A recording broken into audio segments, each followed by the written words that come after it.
Le Rav Raphaël Pinto est-il parmi nous? Baruch haba.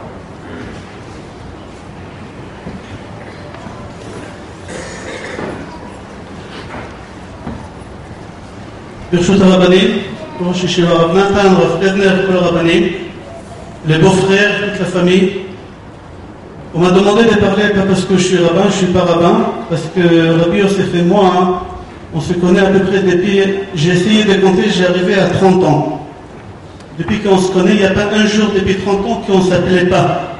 Si on ne s'appelait pas parce que j'étais en déplacement quelque part, il me criait le lendemain, il me cherchait partout jusqu'à qu'il arrivait à me joindre.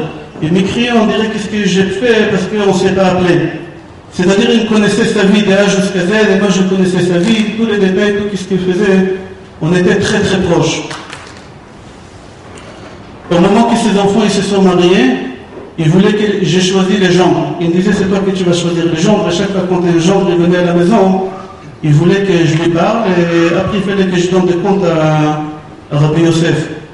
Et beaucoup de choses comme ça, mais des histoires sur Rabbi Yosef, il y a beaucoup. Baruch Hashem, mais je peux raconter pendant des heures.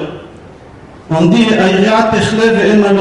le papier on peut le finir, mais les histoires ils ne se finiront jamais. Alors je vais raconter une parabole, et de cette parabole on va comprendre c'était qui Rabbi Yosef.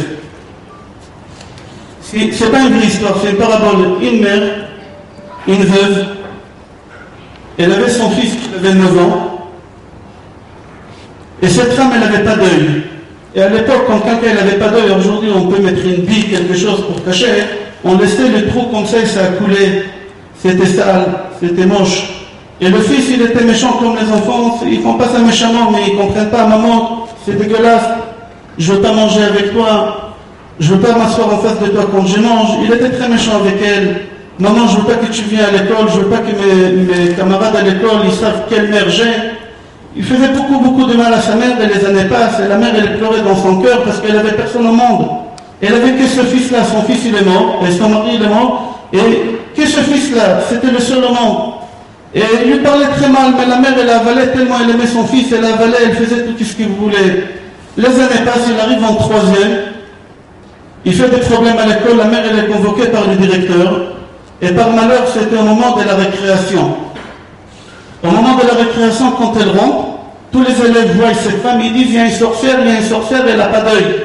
Et le fils, quand il a entendu ça, il s'est retourné tout de suite, il a vu sa mère, il a couru vers sa mère, il a dit à sa mère ce soir c'est ta fête. Et la mère, la pauvre, elle avait tellement peur, elle pleurait dans son cœur, le sang il coulait, mais elle s'est tuée, elle est rentrée vers le directeur, elle a fini, elle est rentrée chez elle. À 5 heures, son fils, quand il rentre à la maison, il a tout cassé à la maison, il a fait un grand scandale à sa mère, pourquoi tu m'as fait ça? Tu m'as fait honte devant tous les amis. On va voir que les années passent, il finit ses études avec brillance. Il a eu son bac avec mention.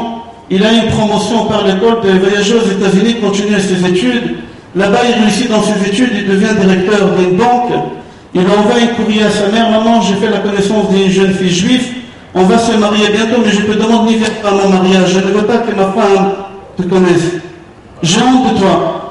Et la mère, par amour pour son fils, elle a accepté. Il se marie sans sa mère, les années passent, il a un garçon, Brit Mila, maman j'ai un garçon, mais je te demande de ne pas venir à la Brit Mila, parce que j'ai honte de toi, je ne veux pas que la famille de ma femme te voie. L'opinion, les années passent, après il a une fille, et les enfants grandissent, et les années, la mère à la fin elle a dit Yanama, je vais aller voir mon fils, elle prend un billet, elle va voir son fils, et elle toque à la porte, et c'est le petit garçon qui ouvre la porte, il voit la femme, son œil, il crie à son père, papa, il y a une sorcière. Et le papa, quand il a entendu ça, ça lui a rappelé, il a couru vers la porte, il a vu sa mère, il s'approche et lui dit dans l'oreille, maman, pourquoi tu m'as fait ça? Maman, pourquoi tu m'as fait ça? La mère, quand elle a entendu ça, elle n'a pas répondu, et la femme, elle arrive, et elle dit à son mari, c'est qui? Et la mère, elle répond, elle dit, non, je me suis trompé de bloc, c'est pas ici, c'est l'autre bloc. Et le fils, il ferme la porte sur sa mère, il cherche à savoir où elle va dormir, où elle va manger, comment elle va faire. Il ferme la porte et il continue sa vie. Et la mère, elle rentre chez elle, les années passent. 2 ans après, il reçoit une lettre de l'école. Ils vont faire la fête de fin d'année. Ils font appel à tous les élèves qui ont une promotion, voyager dans le monde, qui viennent témoigner.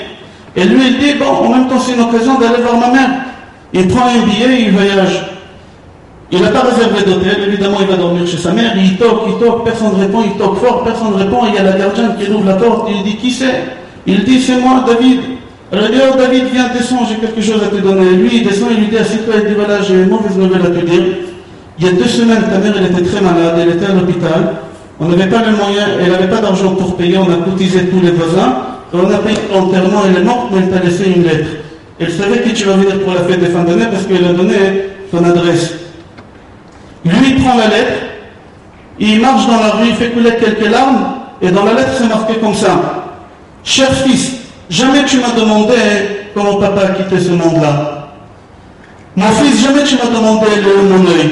Alors je vais te raconter ce qui s'est passé. C'était à Hanouka, c'était en hiver, il pleuvait, on devait allumer les bougies chez Pépé et Mémé. Et papa a roulé très vite, il a fait un accident, il est mort sur le champ. Moi, ta mère, je suis sorti indemne, mais toi, tu as perdu ton œil.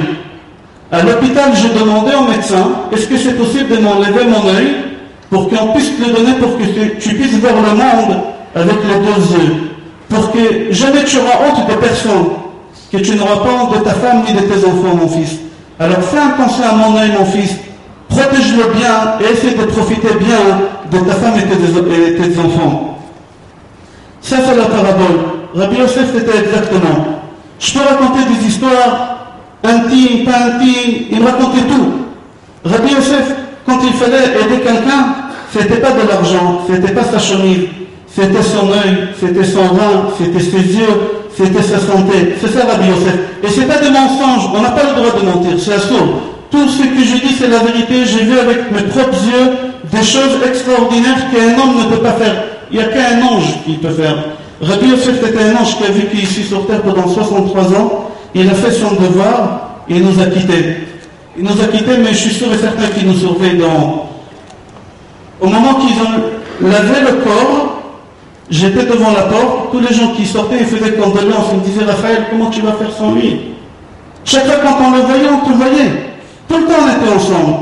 Et je n'ai pas réalisé au début. En rentrant chez moi à la maison, quand j'ai allumé chassidut.org et j'ai vu sa photo, là, j'ai commencé à pleurer.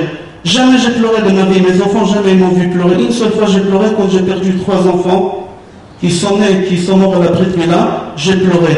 Il y a 21 années. Mais jamais depuis, j'ai pleuré. Le seul moment que j'ai pleuré comme un bébé devant ma femme et mes enfants, c'est quand j'ai commencé à réaliser, 3 heures après, que Rabbi Yosef, il n'est plus là.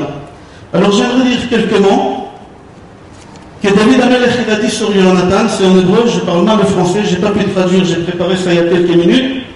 Mais les paroles qui sortent du cœur, elles rentrent dans le cœur et j'ai fini avec. Atzivi Israël, al bamatecha chalal, ech nafal gibor, הנאהבים והנעמים בחייהם ובמותם לא נפרדו. איך נפל גיבור על במותיך חלל? צר לי עליך יוסף, נעמת לי מאוד, נפלאת אהבתך לי מאהבת נשים. איך נפל גיבור? אחי יוסף, אחי יוסף, מי ייתן מותי אני תחתיך, מי ייתן מותי אני תחתיך. Que Dieu repose son âme en paix, Bezrat Hashem.